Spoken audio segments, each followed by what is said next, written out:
Hello my dear students, good morning. तो कैसे हैं आप लोग? मैं हूं सचिन और एक बार फिर से आप सभी का स्वागत करता हूं आपके अपने यूट्यूब चैनल फिजिक्स मंत्रा पे। So welcomes all of you on the YouTube channel of Physics Mantra, the secret mantra for success. ठीक है, तो बच्चों जैसा कि आपको पता है कि एटम्स का जो हमारा फर्स्ट जो लेक्चर था, one short video of atom, जिसमें हम लोग एक टॉपिक को कवर नहीं कर पाए थे क्योंकि वो वीडियो काफी लंबी हो रही थी। तो उस टॉपिक को हम लोग यहां पर कवर करेंगे इस लेक्चर में। ठीक है, तो आज का हमारा लेक्चर है एटम्स का लेक्चर नंबर 2 और इसमें आज हम लोग कवर करने वाले हैं बहुत ही इंपॉर्टेंट टॉपिक जो क्लास 12 का बोर्ड एग्जाम इस बार होने वाला है। उसमें ये बहुत ही इंपॉर्टेंट टॉपिक है, यहां से श्योर शॉर्ट क्वेश्चन है कि आएंगे ही आएंगे, इसलिए इस लेक्चर को बहुत ही ध्यान से आप देखिएगा। ठीक है, तो आज का जो हमारा टॉपिक है दैट इज हाइड्रोजन स्पेक्ट्रम। ठीक है, तो आइए देखते हैं हम लोग हाइड्रोजन स्पेक्ट्रम में क्या क्या होता है। ठीक है, अगर हम लोग बात करें बच्चों एटम्स की, तो आपको पता होगा कि एटम्स में क्या होता है, एक न्यूक्लियस होता है और न्यूक्लियस के चारों तरफ क्या होता है, डिफरेंट डिफरेंट ऑर्बिट में इलेक्ट्रॉन मूव करते रहते हैं। ठीक है, तो बोर साहब ने यह बताया था कि जब तक इलेक्ट्रॉन अपने ऑर्बिट में मूव करते रहेगा, ठीक है, तो वो एनर्जी को इमिट नहीं करेगा। जब तक इलेक्ट्रॉन का ट्रांजिशन एक ऑर्बिट से दूसरे ऑर्बिट में नहीं होगा, उसका एनर्जी फिक्स होगा, वो एनर्जी को इमिट नहीं करेगा। लेकिन अगर बच्चों कुछ ऐसा हो, कुछ ऐसा हम लोग कर दें कि अगर आइटम को एक्साइट कर दें, अगर आइटम को हम लोग एक्सटर्नली क्या कर दें, बाहर से एक एनर्जी दे दें और आइटम्स को अगर हम एक्साइट कर दें, तब क्या होगा, तो जो उसके इलेक्ट्रॉन हैं वो क्या करेंगे, by getting the energy from the external source he will get the energy and the electron transition will take place। तो उस केस में क्या होगा कि इलेक्ट्रॉन एनर्जी गेन करेगा और वो लोअर ऑर्बिट से हायर ऑर्बिट में मूव कर जाएगा। कहीं ऐसा भी हो सकता है कि अगर वो लोअर ऑर्बिट से हायर ऑर्बिट में चला गया है और वो फिर से अपने ऑर्बिट में आना चाह रहा है, तो क्या करेगा, by losing the same amount of energy as he gain, जितना एनर्जी उसने गेन किया लोअर ऑर्बिट से हायर ऑर्बिट में जाने के लिए, उतना ही एनर्जी अगर लूज कर दे तो फिर से वो वापस आ जाएगा अपने ही ऑर्बिट में और उस केस में एनर्जी क्या होगा, वो रिलीज करेगा। तो ये सारी चीजें आज हम लोग इसमें देखने वाले हैं कि क्या क्या फिनोमिना इसमें होता है और हाइड्रोजन स्पेक्ट्रम का फॉर्मेशन बेसिकली कैसे होता है। तो आइए बहुत डिटेल में और बहुत अच्छे से हम लोग इस लेक्चर में पढ़ने वाले हैं। ठीक है, तो सबसे पहले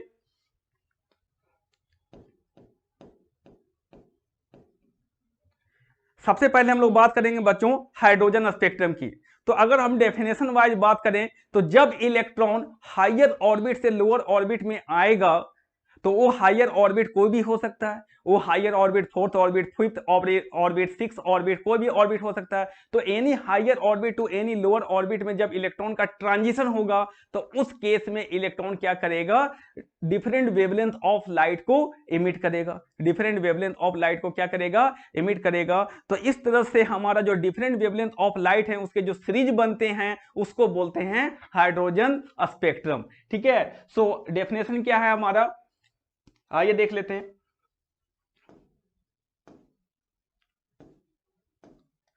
देखिए, whenever the electron jumps from any higher orbit to lower orbit, then it emits light in the form of radiation of different wavelength lambda। ठीक है, whenever the electron jumps from any higher orbit to any lower orbit, it will emit light radiation of different wavelength। ठीक है, बिल्कुल करेगा। So second point क्या है, hence a series of spectral lines are formed, जिसके कारण क्या होगा, एक series of spectral line form होगा। ठीक है, which is called hydrogen spectrum. ठीक है, उसके कारण क्या होगा, series of spectral lines are form corresponding to the different wavelength of light emitted by the electron which is called hydrogen spectrum. ठीक है, आया समझ में? मतलब इसमें देखिए बेसिक चीज क्या है कि अगर इलेक्ट्रॉन का ट्रांजिशन हो रहा है हायर ऑर्बिट से लोअर ऑर्बिट में, ठीक है, तो इलेक्ट्रॉन क्या करेगा, डिफरेंट वेवलेंथ ऑफ लाइट को इमिट करेगा और वो वेवलेंथ, सारे जो वेवलेंथ का जो हम लोग सीरीज बनाएंगे उस सीरीज को बोलेंगे क्या, हाइड्रोजन स्पेक्ट्रम। ठीक है, आइए देखते हैं इसका फॉर्मेशन कैसे होता है। तो सबसे पहले हमने क्या किया, एक एटम हमारे पास में है, एक एटम है। अब एटम्स का ये क्या रिप्रेजेंट कर रहा है, ये एटम्स का क्या है, न्यूक्लियस। ये एटम्स का क्या है, न्यूक्लियस है, न्यूक्लियस है। और डिफरेंट डिफरेंट ऑर्बिट में इलेक्ट्रॉन क्या है, मूव कर रहे हैं। ठीक है, डिफरेंट डिफरेंट ऑर्बिट में क्या कर रहे हैं, इलेक्ट्रॉन मूव कर रहा है। First orbit, second orbit, third orbit. ठीक है, अब हमने क्या किया, एटम को एक्साइट किया by giving some external energy. ठीक है, तो यहां से हमने क्या किया, सपोज दैट इसमें हमने लाइट रेडिएशन दे दिया, लाइट एनर्जी दे दिया, तो हमने एक क्या किया, hc अपॉन लेमडा, एक लाइट रेडिएशन इसमें फॉल करवा दिया। अब इससे क्या होगा, जैसे हम लाइट एनर्जी को फॉल करवाएंगे इस पे, ठीक है, तो इलेक्ट्रॉन क्या करेगा, एनर्जी गेन करेगा। इलेक्ट्रॉन क्या करेगा, एनर्जी गेन करेगा। तो जैसे इलेक्ट्रॉन एनर्जी गेन करेगा तो वो लोअर ऑर्बिट से कहां चला जाएगा, हायर ऑर्बिट में चला जाएगा बाय गेटिंग एनर्जी। ठीक है, तो सपोज दैट यहां पर हम लोग लेते हैं कि सपोज दैट इलेक्ट्रॉन कोई n1 ऑर्बिट में था, लोअर ऑर्बिट में था, और जैसे हमने E equal to H C by lambda, इसको एनर्जी मिला, जैसे उसको एनर्जी मिला एच सी बाई लेमडा, तो वो इलेक्ट्रॉन इस लोअर ऑर्बिट n1 से n2 ऑर्बिट में चला गया। ठीक है, अब मान लो इलेक्ट्रॉन यहां पर आ गया, अब इलेक्ट्रॉन हमारा यहां पर आ गया। ठीक है, लेकिन यहां पे आने के बाद में उसको पता चला कि अरे मैं तो यहां पर स्टेबल हूं ही नहीं, मेरा तो अपना घर कहां पे था, n1 पे था, और हम आ गए हैं यहां पर क्या, दूसरे के घर में आ गए हैं, तो मैं तो स्टेबल हूं ही नहीं, तो मुझे फिर से वापस जाना पड़ेगा अपने घर में। तो क्या करेगा वो इलेक्ट्रॉन, फिर से ये हायर ऑर्बिट से लोअर ऑर्बिट में आना चाहेगा। अब ये हायर ऑर्बिट से लोअर ऑर्बिट में इलेक्ट्रॉन अगर आना चाहेगा तो कितना एनर्जी को रिलीज करेगा, जितना एनर्जी उसने गेन किया था, जितना एनर्जी उसने गेन किया था n1 ऑर्बिट से n2 ऑर्बिट में आने में, उतना ही एनर्जी को क्या करेगा, रिलीज करेगा। तो फिर से वो वापस आ जाएगा, अपने ही घर में आ जाएगा, अपने ही ऑर्बिट में आ जाएगा। ठीक है, और फिर से वो स्टेबल हो जाएगा, एटम पूरा स्टेबल हो जाएगा। ठीक है, तो अब देखो यहां पर क्या होगा, इस केस में अगर इलेक्ट्रॉन का ट्रांजिशन हो रहा है n2 ऑर्बिट से n1 ऑर्बिट में, तो इस केस में क्या होगा, ये लाइट एनर्जी को इमिट करेगा। कितना इमिट करेगा, जितना उसने गेन किया था n1 से n2 तक में आने में, मतलब लोअर से हायर ऑर्बिट में आने में जितना एनर्जी गेन किया था, उतना ही एनर्जी को क्या करेगा, वो लूज करेगा hc बाई लेमडा। ठीक है, तो मैं मान लेता हूं कि ये दोनों ऑर्बिट के बीच में जो हमारा एनर्जी का डिफरेंस है, और ये दोनों ऑर्बिट के बीच में जो एनर्जी का डिफरेंस है, उतना ही एनर्जी इलेक्ट्रॉन या तो गेन करेगा और या लूज करेगा। ठीक है, n1 से n2 ऑर्बिट में आने में उतना ही डेल्टा E एनर्जी को क्या करेगा, गेन करेगा, और n2 से n1 आने में उतना ही एनर्जी को क्या करेगा, वो एमिट करेगा। ठीक है, समझ में आ रहा है बातें। ठीक है, तो इस तरह से हमारा different wavelength of light emit करता है कौन, इलेक्ट्रॉन। अब देखिए यहां पर सीधी हाइड्रोजन स्पेक्ट्रम कैसे बनता है। अगर सपोज दैट यहां पर हमने क्या किया, n2 ऑर्बिट से n1 ऑर्बिट में लिया, जो कि इलेक्ट्रॉन का ट्रांजिशन हो रहा है। ठीक है, अब यहां पर डिफरेंट डिफरेंट ऑर्बिट है हमारा, n equal to 1 2 3 4 5 up to so on, बहुत सारे ऑर्बिट होंगे। मान लो फाइनली हमारा n इक्वल टू इंफिनिटी है। ठीक है, अब यहां पर देखिए डिफरेंट डिफरेंट जो हमारा स्पेक्ट्रल सीरीज बनता है हाइड्रोजन का, वो कैसे फॉर्मेशन होता है बेसिकली। ठीक है, तो अगर इलेक्ट्रॉन का ट्रांजिशन, अगर इलेक्ट्रॉन का ट्रांजिशन हमारा इंफिनिटी, मतलब एकदम बहुत ही हायर ऑर्बिट से हो रहा है, इलेक्ट्रॉन का ट्रांजिशन अगर हमारा कहां से हो रहा है, एकदम हायर ऑर्बिट से हो रहा है, तो अगर इलेक्ट्रॉन का ट्रांजिशन हो रहा है फ्रॉम इंफिनिटी टू n1, ठीक है, उसी तरह से और भी जो हायर ऑर्बिट हैं, that is fifth to n1, ठीक है, n इक्वल टू 1, फिर fourth to n equal to 1, that is 3 to n equal to 1, and second orbit to first orbit. मतलब अगर इलेक्ट्रॉन का transition different different higher orbit से first orbit में हो रहा है, तो उसके कारण जो हमारा वेवलेंथ का जो सीरीज बनेगा उसको बोला गया लाइमन सीरीज। मान लो इंफिनिटी से आया फर्स्ट ऑर्बिट में आया, इस समय कुछ वेवलेंथ ऑफ लाइट इमिट हो रहा होगा λ1, फिर आया होगा मान लो फिफ्थ से आया होगा, तो उस समय हमारा मान लो निकल रहा होगा कुछ λ,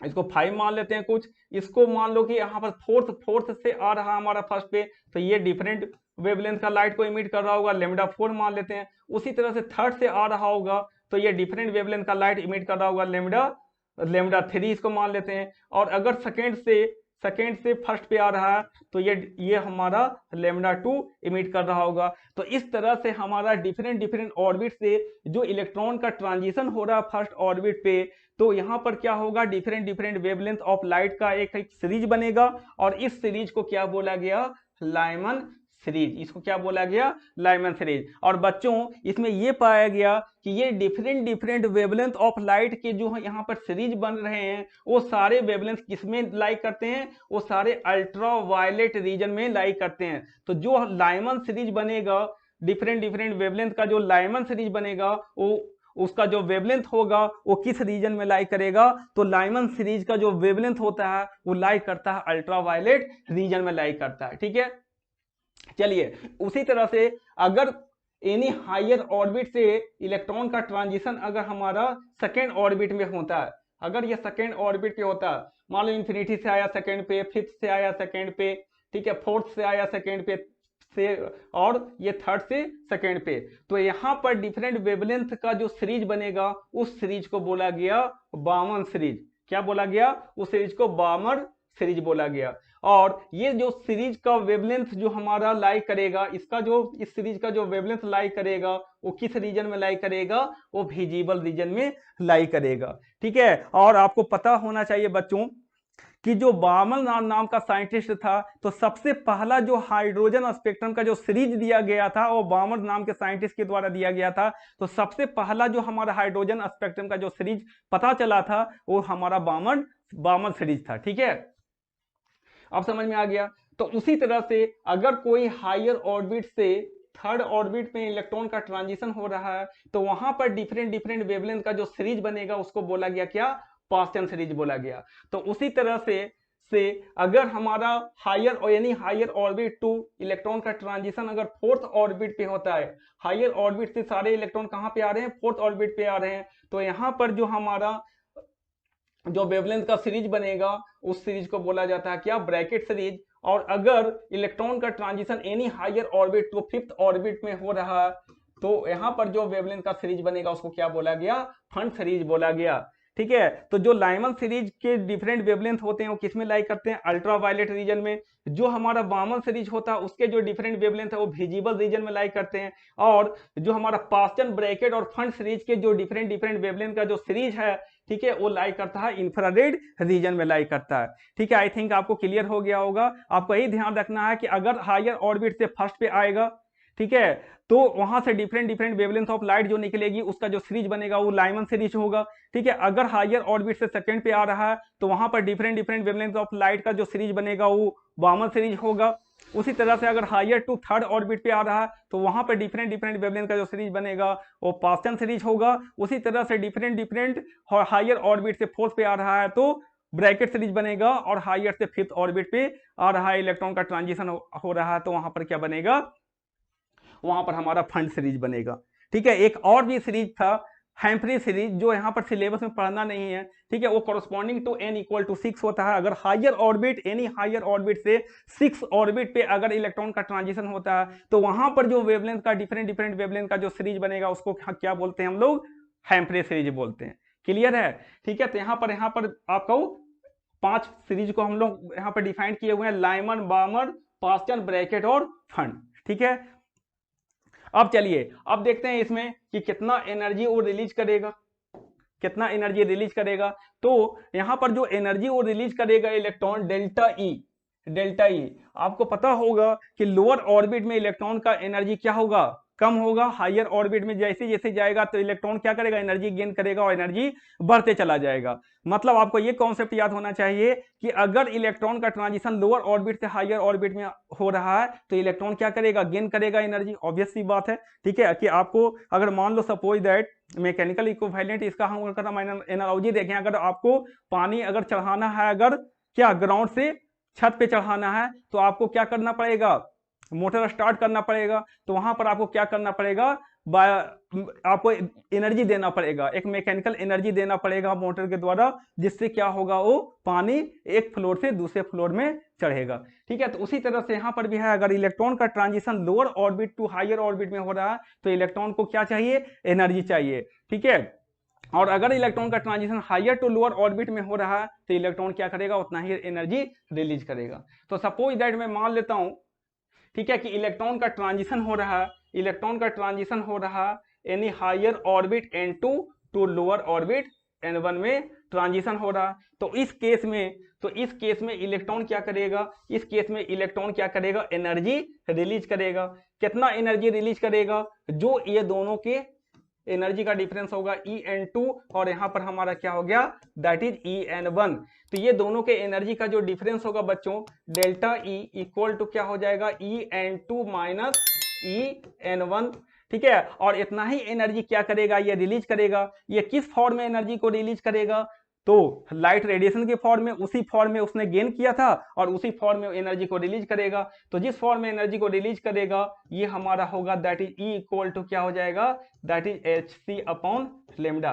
तो कितना एनर्जी उसने रिलीज किया, कितना एनर्जी इमिट किया, Hc अपॉन लेमडा।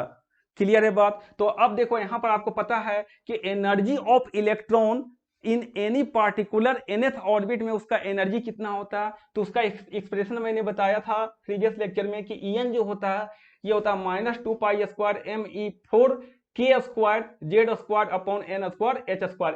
जेड क्या होता है, उसका एटॉमिक नंबर होता है। जेड हमारा क्या है, एटॉमिक नंबर। अगर हाइड्रोजन की बात करें तो हाइड्रोजन के लिए जेड का वैल्यू क्या हो जाएगा, 1 हो जाएगा, ठीक है।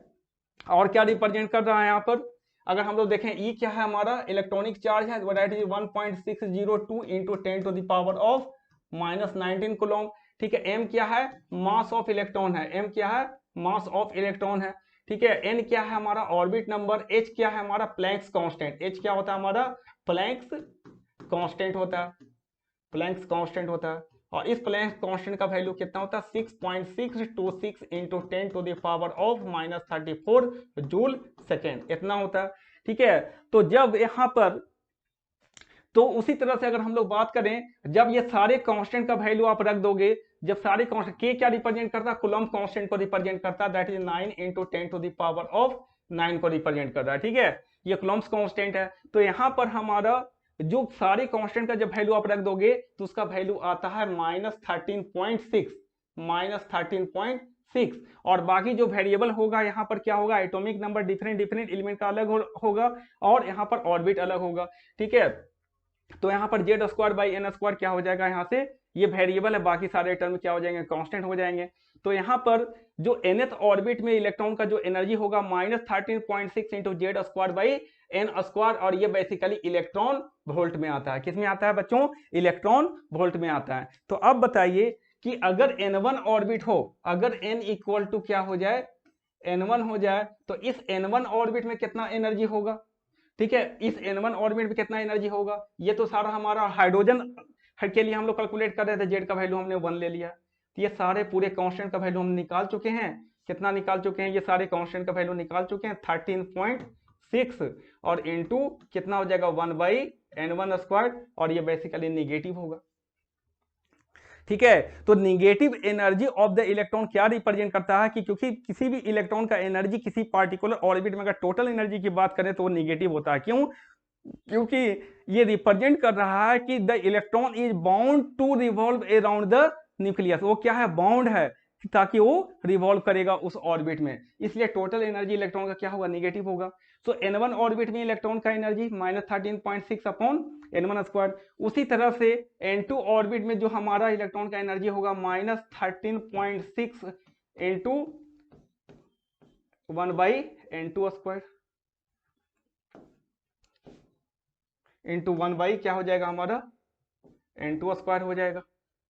क्लियर है। अब हम लोग एनर्जी का डिफरेंस निकालते हैं। तो एनर्जी का जो डिफरेंस होगा, कितना एनर्जी उसने रिलीज किया, that is En2 minus En1। अब इसका वैल्यू क्या हो जाएगा यहाँ पर, -2π² me4k²। ये पूरा तो कांस्टेंट ही था, ये पूरा कांस्टेंट था, इसका वैल्यू कितना था -13.6, और इंटू कितना हो जाएगा 1/n1² माइनस 1/n2² हो जाएगा कि नहीं, ठीक है। देखो En2 माइनस En1, तो En2 में एक निगेटिव है, और माइनस En1 है, ठीक है, तो माइनस माइनस क्या हो जाएगा, प्लस हो जाएगा, तो En2 माइनस En1 करेंगे तो N1 वाला जो टर्म है वो पॉजिटिव में आएगा और N2 वाला नेगेटिव में आएगा, ठीक है। तो इतना एनर्जी उसने क्या किया, रिलीज किया when the electron transition takes place from N2 to N1, ठीक है। चलिए अब यहां पर आगे देखते हैं क्या है।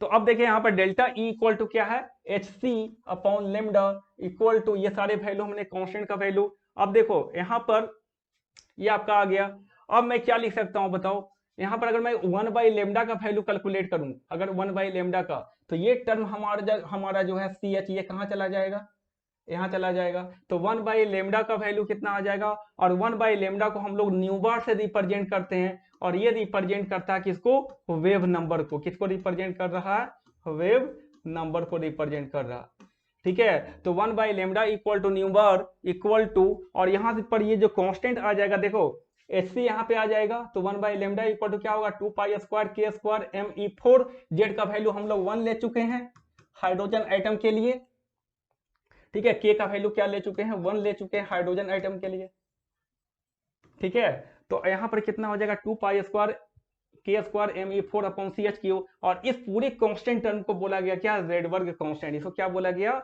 रेडबर्ग कांस्टेंट बोला गया बच्चों, ठीक है। अब इस रेडबर्ग कांस्टेंट का जो वैल्यू होता है, इसका वैल्यू होता है, देखो यहाँ पर लिखा हुआ 1.0973 into 10 to the power of 7 per metre. कितना, क्योंकि देखो आर, देखो N1 N2 इसका तो कोई यूनिट होगा नहीं, अब 1 बाई लेमडा है तो इसका तो यूनिट होता है क्या, मीटर, मीटर। तो आर का क्या यूनिट होगा, पर मीटर में आएगा। तो आर का वैल्यू जो हमारा आ रहा 1.0973 into 10 to the power of 7 per metre, ठीक है।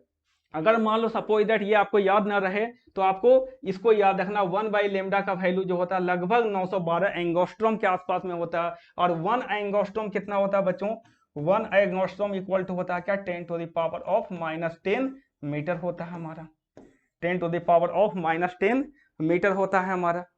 क्लियर है बात यहां तक, ठीक है। तो इतना एनर्जी हमारा रिलीज होगा, और उस एनर्जी का जो डिफरेंस होगा, उसका जो वेवलेंथ होगा, और ये आपका वेवलेंथ होगा, वो आपका इतना सारा जो वेवलेंथ होगा हमारा, उसका एक्सप्रेशन यहां से निकल सकता है, ठीक है। अब यहाँ पर न्यू बार जो हमारा होगा, that is wave number equal to 1 by lambda R into 1 by N1 square minus 1 by N2 square. अब क्वेश्चन आपसे क्या पूछेगा कि अगर मान लो जो हमारा इलेक्ट्रॉन का ट्रांजिशन हो रहा है एक हायर ऑर्बिट से लोअर ऑर्बिट में, तो बताओ longest wavelength of light emitted by the electron कितना होगा, shortest wavelength of the light emitted by the electron कितना होगा, ठीक है। एच अल्फा लाइन का वेवलेंथ क्या होगा, एच बीटा लाइन का वेवलेंथ क्या होगा, एच गामा लाइन का वेवलेंथ क्या होगा। तो ये सारी चीजें आपसे पूछ सकता है। तो आइए देखते हैं कि ये H alpha line, H beta line, H gamma line है ना, लॉन्गेस्ट वेवलेंथ ऑफ जो सीरीज होगा वो कौन सा होगा, हर shortest wavelength of the series होगा वो किसके कॉरस्पॉन्डिंग होगा। तो ये सारी चीजें हम लोग अभी देखते हैं, ठीक है। चलिए अब देखिए यहां पर बताइए बच्चों, हमारे पास एनर्जी का एक्सप्रेशन क्या है, E equal to H C by lambda equal to H into nu, और न्यू क्या रिप्रेजेंट कर रहा है, न्यू रिप्रेजेंट कर रहा है फ्रीक्वेंसी ऑफ रेडिएशन को, फ्रीक्वेंसी ऑफ रेडिएशन को रिप्रेजेंट कर, और सी रिप्रेजेंट कर रहा है velocity of light in free space, जिसका वैल्यू होता है 3 into 10 to the power of 8 metre per second, ठीक है। तो यहां से क्या पता चला कि एनर्जी क्या है, energy is directly proportional to क्या हो गया, फ्रीक्वेंसी ऑफ रेडिएशन, क्योंकि एच तो क्या है कांस्टेंट, ये टर्म तो क्या है हमारा कांस्टेंट है, प्लैंक्स कांस्टेंट, ठीक है। तो यहां पर energy directly proportional to frequency और इनवर्सली प्रोपोर्शनल टू वेवलेंथ, ठीक है। तो यहां पर अगर हम लोग वेवलेंथ का वैल्यू अगर हम बढ़ाएंगे तो फ्रीक्वेंसी का वैल्यू क्या होगा, घटेगा, एनर्जी का वैल्यू क्या होगा, घटेगा, ठीक है, एनर्जी का वैल्यू घटेगा, ठीक है। अब एक इंपॉर्टेंट चेंज जो आपको एक गुरु मंत्रा में दे रहा हूं यहां पर, ठीक है, ये क्या है, the length of the spectral line is directly proportional to frequency, very very important, ठीक है। यहां से आपको सारा चीज क्लियर हो जाएगा। जो लेंथ ऑफ द लाइन है, जो स्पेक्ट्रल सीरीज बन रहा है उसमें जो लेंथ ऑफ द लाइन बन रहा है, ठीक है, अगर इलेक्ट्रॉन का ट्रांजिशन हो रहा है एक हायर सीरीज लोअर ऑर्बिट में, जो जितना लेंथ ऑफ लाइन है हमारा वो किसको रिप्रेजेंट कर रहा है, ठीक है, उसको फ्रीक्वेंसी या एनर्जी को रिप्रेजेंट कर रहा है। मतलब ये हुआ कि लेंथ ऑफ लाइन जितना ज्यादा होगा उसका फ्रीक्वेंसी उतना ही ज्यादा है, लेंथ ऑफ लाइन जितना ज्यादा होगा उसका फ्रीक्वेंसी उतना ही ज्यादा है, और फ्रीक्वेंसी अगर ज्यादा है तो उसका एनर्जी भी क्या होगा, ज्यादा होगा। फ्रीक्वेंसी ज्यादा है तो एनर्जी भी क्या होगा, ज्यादा होगा। तो जो सबसे लॉन्गेस्ट लाइन होगा, लॉन्गेस्ट लाइन कब होगा, अब एक चीज बताइए, अगर इलेक्ट्रॉन का ट्रांजिशन इंफिनिटी से फर्स्ट ऑर्बिट पे हो रहा है तो उस केस में जो हमारा लेंथ ऑफ लाइन होगा, स्पेक्ट्रल लाइन, वो क्या होगा, सबसे लॉन्गेस्ट होगा। ठीक है, तो अगर ये लॉन्गेस्ट लाइन है, इसका मतलब वो लॉन्गेस्ट लाइन क्या रिप्रेजेंट कर रहा है, लेंथ ऑफ लाइन, वो फ्रीक्वेंसी और एनर्जी को रिप्रेजेंट कर रहा है। क्योंकि देखो एनर्जी का डिफरेंस कब ज्यादा होगा, अगर इलेक्ट्रॉन का ट्रांजिशन इंफिनिटी से फर्स्ट ऑर्बिट में हो रहा, उस केस में एनर्जी सबसे ज्यादा वो क्या करेगा, रिलीज करेगा। तो उस केस में जब इलेक्ट्रॉन का ट्रांजिशन इंफिनिटी से फर्स्ट ऑर्बिट पे हो रहा तो एनर्जी सबसे ज्यादा रिलीज करेगा, फ्रीक्वेंसी ऑफ लाइट इमिटेड सबसे ज्यादा होगा, तो उस केस में वेवलेंथ क्या होगा, शॉर्टेस्ट होगा। ठीक है, शॉर्टेस्ट वेवलेंथ ऑफ लाइट उसमें इमिट होगा। ठीक है, सो अगर हम लोग लेमडा मैक्सिमम की बात करें तब क्या होगा, लेमडा अगर मैक्सिमम होगा तो उस केस में एनर्जी क्या होगा, मिनिमम होगा। एनर्जी मिनिमम होगा तो उस केस में फ्रीक्वेंसी भी क्या होगा हमारा, फ्रीक्वेंसी भी क्या होगा हमारा, मिनिमम होगा, फ्रीक्वेंसी मिनिमम होगा। तो अगर मैक्सिमम वेवलेंथ की बात करें तो मैक्सिमम वेवलेंथ ऑफ लाइट कब इमिट होगा बच्चों, आप सोचो मैक्सिमम वेवलेंथ, अगर यहाँ पर एनर्जी क्या हो, मिनिमम हो। एनर्जी मिनिमम कब होगा, अगर इलेक्ट्रॉन का ट्रांजिशन अगर हमारा हो रहा है सेकेंड ऑर्बिट से हो रहा हमारा, मान लो फर्स्ट ऑर्बिट में, n2 equal to second to n2 equal to first orbit में हो रहा, तो इस केस में क्या होगा, इस केस में क्या होगा, एनर्जी का डिफरेंस सबसे कम होगा। इस केस में क्या होगा, एनर्जी का जो डिफरेंस होगा हमारा, इस केस में जो एनर्जी का डिफरेंस होगा डेल्टा ई का वैल्यू, ये सबसे क्या होगा, मिनिमम होगा। और डेल्टा एफ ई अगर मिनिमम होगा तो उस केस में लेमडा क्या होगा हमारा, मैक्सिमम होगा। तो अगर शॉर्टेस्ट वेवलेंथ की, अगर लॉन्गेस्ट वेवलेंथ का अगर हम बात करते हैं तो लॉन्गेस्ट वेवलेंथ मतलब क्या हो गया, लेमडा इक्वल टू मैक्सिमम, मतलब एनर्जी क्या होगा हमारा, एनर्जी डिफरेंस क्या होगा, मिनिमम होगा। तो अगर इलेक्ट्रॉन का ट्रांजिशन अगर सेकेंड ऑर्बिट से फर्स्ट ऑर्बिट में हो रहा है तो उस केस में क्या होगा, एनर्जी मिनिमम रिलीज करेगा और वेवलेंथ क्या होगा, मैक्सिमम होगा लाइट का। ठीक है, तो अब देखिए फॉर लेमडा मैक्सिमम के लिए एनर्जी क्या होगा, मिनिमम होगा, तो n1 का वैल्यू 1, n2 का वैल्यू 2, तो लेमडा मैक्सिमम का वैल्यू यहां से निकाल लेते हैं, 1 by lambda max equal to r 1 by n1 square minus 1 by n2 square. n1 कितना है हमारा, n1 का वैल्यू हमारा, n1 का वैल्यू है 1, n1 का वैल्यू है 1, और n2 का वैल्यू कितना है हमारा, n2 का वैल्यू है 2। तो अब बताओ यहां से जो हमारा लेमडा मैक्सिमम का वैल्यू आएगा कितना आएगा, देखो r 1 माइनस 1 बाई 2 मतलब 3r/4, मुझे चाहिए लेमडा का वैल्यू, तो लेमडा मैक्सिमम का वैल्यू क्या हो जाएगा, 4/3r, 4/3 और 4/3 और 1/r का वैल्यू मैं बता चुका हूं कितना होता है, 1/r का 912 एंगस्ट्रॉम होता है। ये किसका वैल्यू है, 1/r का वैल्यू है। ठीक है, सो लेमडा मैक्सिमम का वैल्यू कितना आ जाएगा, लेमडा मैक्सिमम का वैल्यू आ जाएगा 1.33 इंटू 912 एंगस्ट्रॉम। अब इसको आप कैलकुलेट कर लेना, this will be the longest wavelength of the light emitted by the electron. ठीक है, ये हमारा होगा स्पेक्ट्रल लाइन का लॉन्गेस्ट वेवलेंथ। ठीक है, चलिए अब नेक्स्ट देखते हैं। ठीक है, अगर फॉर हम लेमडा मिनिमम की बात करें तो लेमडा मिनिमम अगर होगा तो उस केस में फ्रीक्वेंसी क्या होगा, मैक्सिमम, और एनर्जी क्या होगा, मैक्सिमम।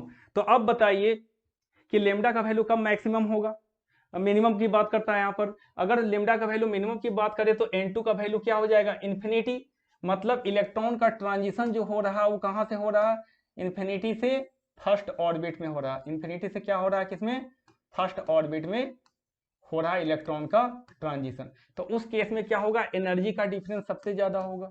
उस केस में जो हमारा है डेल्टा ई का वैल्यू क्या हो जाएगा, मैक्सिमम हो जाएगा। और डेल्टा ई का वैल्यू अगर मैक्सिमम हो जाएगा तो उस केस में क्या हो जाएगा हमारा, वेवलेंथ क्या हो जाएगा, मिनिमम हो जाएगा। अगर डेल्टा ई मैक्सिमम हो जाएगा तो लेमडा क्या हो जाएगा, minimum. So for lambda minimum के लिए n2 का वैल्यू क्या होना चाहिए, इन्फिनिटी, n1 का वैल्यू क्या होना चाहिए, 1। ठीक है, तो यहां से आप निकाल लो 1 बाई लेमडा मिनिमम, यहाँ पर रेडबर्ग का फॉर्मूला हम लोग लगाएंगे, तो 1 by lambda minimum equal to r into 1 by 1 square minus 1 by infinity square. 1 by infinity ये बच्चों हो जाएगा क्या, 0। तो यहाँ से लेमडा मिनिमम का वैल्यू कितना आ जाएगा, 912 एंगस्ट्रॉम आ जाएगा। कितना आ जाएगा, 912 एंगस्ट्रॉम आ जाएगा। ठीक है। तो आपको याद रखना है कि हमारा जो लॉन्गेस्ट वेवलेंथ ऑफ लाइट होगा, लेमडा मैक्सिमम का वैल्यू कितना आया था 4/3 इंटू 1/r, इसका मतलब 4/3r आया था, और उसका वैल्यू कितना आया था 1.33 इंटू 912 एंगस्ट्रॉम। और जो लेमडा मिनिमम है इसका वैल्यू कितना आ रहा है 1/r के बराबर आ रहा है, 1/r का वैल्यू कितना होता है 912 एंगस्ट्रॉम होता है। ठीक है। अब देखो, अब आता है हमारा क्या कि नंबर ऑफ स्पेक्ट्रल लाइन कितना फॉर्म होगा।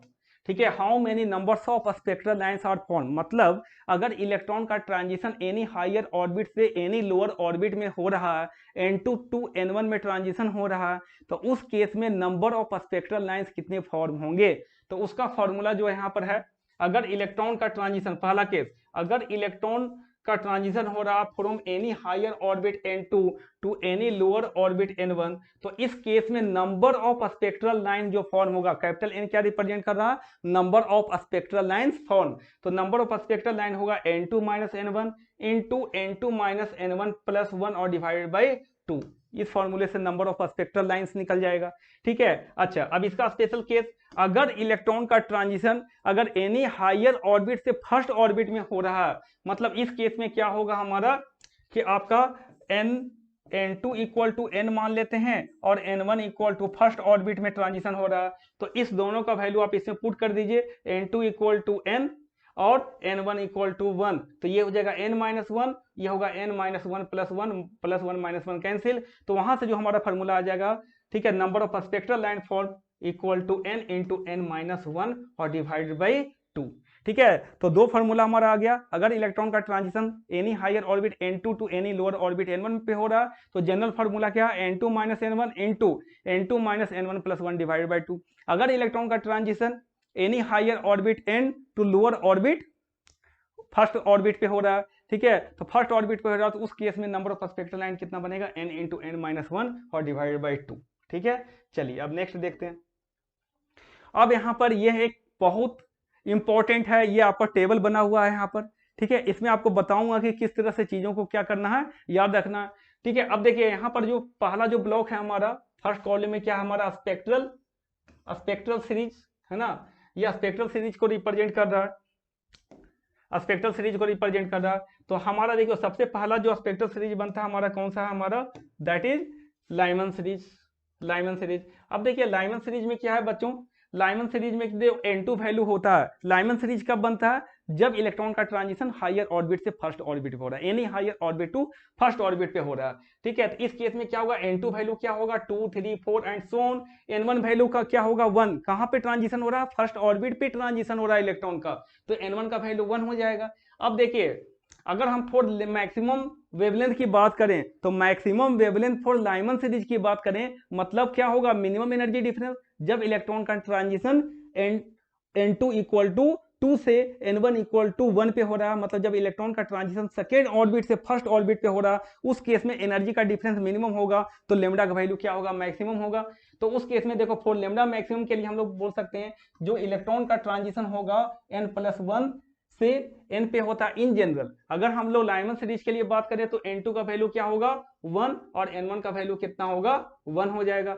मतलब जब इलेक्ट्रॉन का ट्रांजिशन सेकेंड ऑर्बिट से फर्स्ट ऑर्बिट में हो रहा है, इस केस में जो हमारा लेमडा मैक्सिमम होगा किसके लिए, लाइमन सीरीज के लिए। उसी तरह से अगर हम lambda maximum for Balmer series की बात करें तो क्या होगा, इलेक्ट्रॉन का ट्रांजिशन हो रहा है कहां से, थर्ड ऑर्बिट से सेकेंड ऑर्बिट में इलेक्ट्रॉन का ट्रांजिशन हो रहा है, सेकेंड ऑर्बिट से थर्ड ऑर्बिट से सेकेंड ऑर्बिट में इलेक्ट्रॉन का ट्रांजिशन होगा, इस केस में एनर्जी का डिफरेंस मिनिमम, लेमडा मैक्सिमम। अब देखो अगर हम लोग पासन सीरीज के लिए बात करें तो इलेक्ट्रॉन का ट्रांजिशन 4 से 3 पे होगा, इलेक्ट्रॉन का ट्रांजिशन कितना होगा, दैट इज फोर्थ ऑर्बिट से थर्ड ऑर्बिट पे होगा इलेक्ट्रॉन का ट्रांजिशन।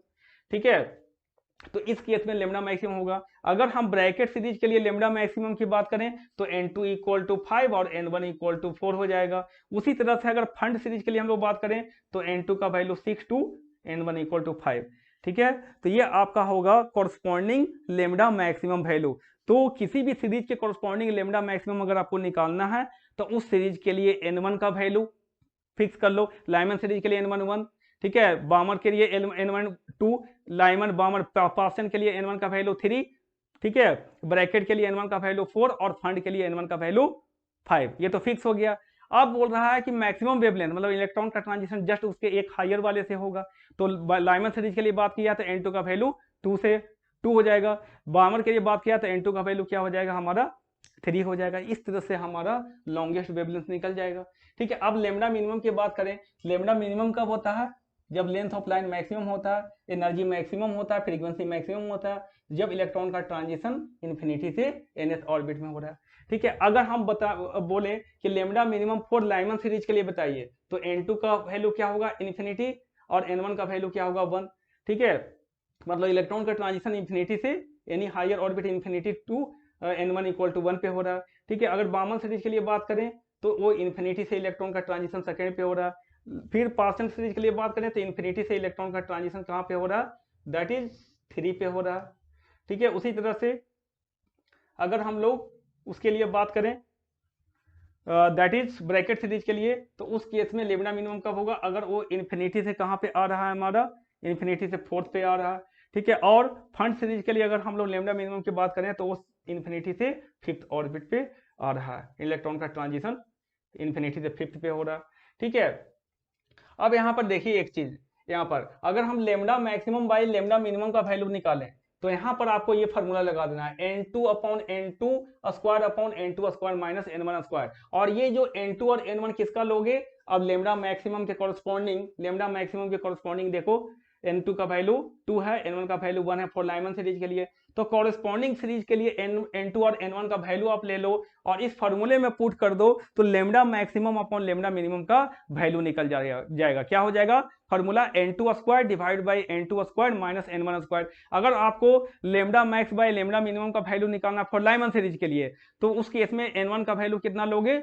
दैट इज 1 और N2 का वैल्यू लोगे क्या 2। तो 2 square upon 2 square minus 1 square कितना हो जाएगा 4 अपॉन 3। तो उसका कितना वैल्यू आ जाएगा 4/3। उसी तरह बामर सीरीज के लिए लोगे तो कितना हो जाएगा हमारा? N2 का वैल्यू कितना हो जाएगा 3 और N1 का वैल्यू कितना हो जाएगा 2। तो 3 square upon 3 square minus 2 square. ठीक है, तो वहां से हमारा आ जाएगा दैट इज 9/5। देखो ये 9/5। उसी प्रकार से यहाँ पर अगर पार्सन सीरीज के लिए बात करोगे तो कितना हो जाएगा हमारा? That is N2 equal to 4 और N1 इक्वल टू कितना हो जाएगा हमारा 3। तो 4 square by 4 square minus 3 square तो आ जाएगा कितना 16/7। उसी तरह से ब्रैकेट सीरीज के लिए lambda max by lambda minimum का वैल्यू कितना आ जाएगा 25/9 और फंड सीरीज के लिए कितना आ जाएगा 36/11 ये आ जाएगा आपका। ठीक है, तो ये हमारा यहां से आ जाएगा। चलो अब देखो यहां पर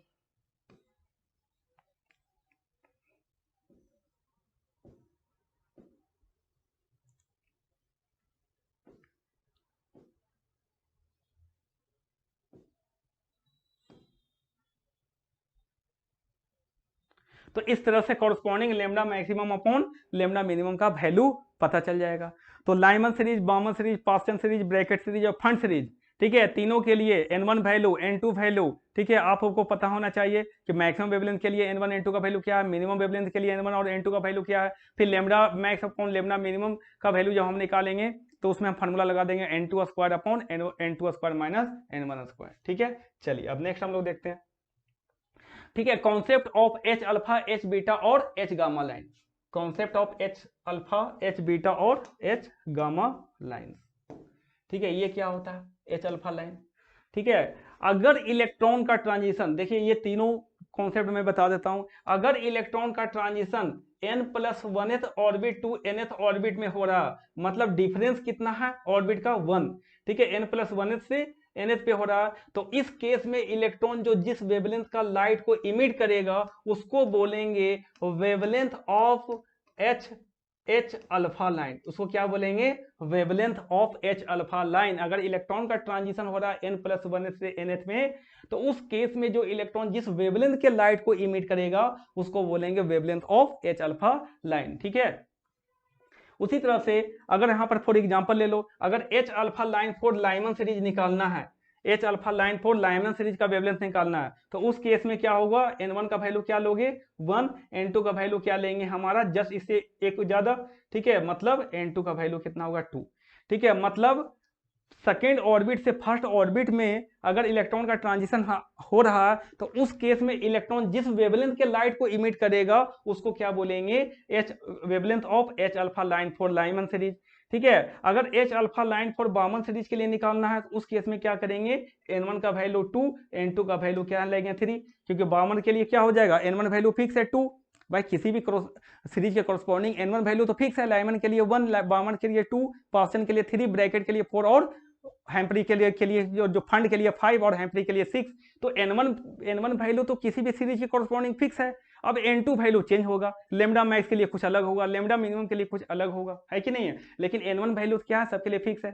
तो उसी तरह से अगर हम बात करें कि H alpha line for Balmer series, electron का ट्रांजिशन कहाँ पे होगा, सेकेंड पे होगा, बामन सीरीज के लिए n1 का वैल्यू फिक्स है, n2 का वैल्यू क्या होगा, जस्ट इससे एक ज्यादा, n2 का वैल्यू 3, मतलब इलेक्ट्रॉन का ट्रांजिशन होगा third orbit to second orbit. उसी तरह से बताओ अगर हम बोले कि H wavelength of H alpha line for Paschen series निकालिए, n1 वैल्यू फिक्स हो गया 3, n2 वैल्यू कितना लोगे, जस्ट इससे ज्यादा, मतलब इलेक्ट्रॉन का transition fourth orbit to third orbit में हो रहा है। तो उस केस में जो हमारा wavelength of the light emit करेगा इलेक्ट्रॉन वो कौन सा होगा, that is H alpha line for Lyman Balmer Paschen series. ठीक है, उसी तरह ब्रैकेट के लिए हम बात करें तो इलेक्ट्रॉन का ट्रांजिशन कहां पे होगा, फोर्थ ऑर्बिट पे होगा, कहां से, फिफ्थ से होगा, तो that is fifth to fourth, n2 equal to 5 और n1 इक्वल टू कितना हो जाएगा, 4 हो जाएगा। तो इसके कोरस्पॉन्डिंग हम एच अल्फा लाइन का वेवलेंथ हम लोग निकाल लेंगे। अब आते हैं, देखिए मतलब आपको याद रखना है कि इलेक्ट्रॉन का ट्रांजिशन n+1s से ns पे होगा। अगर एच बीटा लाइन की बात करें तो इलेक्ट्रॉन का ट्रांजिशन क्या होगा, ठीक है, इलेक्ट्रॉन का ट्रांजिशन होगा n+2 से ns पे होगा। ठीक है, जैसे फॉर एग्जांपल अगर हम H beta line for Lyman series के लिए बात करते हैं, H alpha line H beta line for Lyman series के लिए, तो देखो लाइमन सीरीज के लिए हमारा n1 वैल्यू तो फिक्स है, अब n2 वैल्यू क्या होगा, जस्ट इसके दो गैप से इलेक्ट्रॉन का ट्रांजिशन होगा, तो n1 इक्वल टू 1, तो n2 इक्वल टू कितना है, n+2, मतलब 1+2 इक्वल टू 3, तो इलेक्ट्रॉन का ट्रांजिशन होगा थर्ड ऑर्बिट से फर्स्ट ऑर्बिट में। तो इस केस में जो wavelength of the light emit होगा, जितना वेवलेंथ ऑफ लाइट इमिट करेगा इलेक्ट्रॉन उसको बोलेंगे wavelength of H beta line. ठीक है, wavelength of H beta line किसके लिए बात कर रहे हैं यहाँ पर, लाइमन के लिए, तो हम लोगों को यहाँ पर बोलेंगे wavelength of H beta line for Lyman series. ठीक है, उसी तरह से अगर एच बीटा लाइन फॉर बामन निकालना है, n1 का वैल्यू क्या हो जाएगा, फिक्स 2 हो जाएगा, n2 का वैल्यू 4 हो जाएगा। ठीक है, अब देखो यहाँ पर अब होता है एच गामा लाइन, अगर इलेक्ट्रॉन का ट्रांजिशन n+3 से ns पे हो रहा है, मतलब कितना का डिफरेंस है हमारा, 3 का डिफरेंस है। अगर इलेक्ट्रॉन का ट्रांजिशन n+3 से n पे हो रहा है, उस केस में जो wavelength of light emitted by the electron होगा उसको हम लोग बोलेंगे wavelength of H gamma line, wavelength of H gamma line. अगर wavelength of H gamma line for Lyman series निकालना है तो उस केस में ट्रांजिशन होगा कहां से कहां तक होगा, n का वैल्यू क्या हो जाएगा हमारा, n1 का वैल्यू 1 और n2 का वैल्यू क्या 4। ठीक है, तो यहाँ पर एच गामा फॉर लाइमन के लिए बात करें तो n1 का वैल्यू 1, n2 का वैल्यू 4, मतलब इलेक्ट्रॉन का ट्रांजिशन होगा फोर्थ ऑर्बिट से फर्स्ट ऑर्बिट में। तो यहाँ पर जो वेवलेंथ निकलेगा वहां पर बोलेंगे क्या, wavelength of H gamma line for किसके लिए, लाइमन सीरीज के लिए। ठीक है, तो इस तरह से corresponding wavelength of H alpha line, H beta line और एच गामा लाइन हम लोग कैलकुलेट कर सकते हैं फॉर डिफरेंट स्पेक्ट्रल सीरीज के लिए। ठीक है, चलो अब देखो यहां पर क्या है हमारा। ठीक है, तो ये हमारा आज का लेक्चर हो गया, ठीक है, कंप्लीट हो गया। अब ये हाइड्रोजन स्पेक्ट्रम से रिलेटेड आपका कोई भी टॉपिक आपका एग्जाम में छूटेगा नहीं। ठीक है, क्योंकि आपको सारे कॉन्सेप्ट मैंने बता दिए कि कौन सा स्पेक्ट्रल सीरीज किस रीजन में लाइक करेगा, है ना। लाइमन सीरीज किस में लाइक कर रहा था, अल्ट्रावायलेट रीजन में। ठीक है, उसके बाद बामर किस में लाइक कर रहा था, विजिबल में। फिर ब्रैकेट, फंड और जो है लाइमन, बामन, पासन, ब्रैकेट और फंड, ये तीनों किस में लाइक कर रहे थे, दैट इज इंफ्रारेड रीजन में लाइक कर रहे थे। ठीक है, उसके बाद में हमारा लेंथ ऑफ लाइन क्या रिप्रेजेंट कर रहा था, फ्रीक्वेंसी को रिप्रेजेंट कर रहा था। लेंथ ऑफ लाइन जितना ज्यादा बड़ा होगा फ्रीक्वेंसी उतना ही ज्यादा, एनर्जी उतना ज्यादा, वेवलेंथ उतना ही कम होगा। ठीक है, नंबर ऑफ स्पेक्ट्रल लाइन कैसे निकालते हैं, दैट इज उसका फॉर्मूला मैंने बताया, n2 - n1 into n2 - n1 plus 1 और डिवाइडेड बाई 2। अगर any higher orbit to first orbit पे आएगा तो n इंटू n - 1/2। ये सारी चीजें हैं यहाँ पर हम लोग क्लियर कर दी हैं। ठीक है, तो इस लेक्चर को बहुत ध्यान से देखेंगे और इससे ज्यादा आपको कुछ करने की जरूरत नहीं है। ठीक है, तो चलिए थैंक यू वेरी मच, और मिलते हैं हम लोग नेक्स्ट वीडियो में एक न्यू टॉपिक के साथ। तब तक के लिए thank you very much and all the best.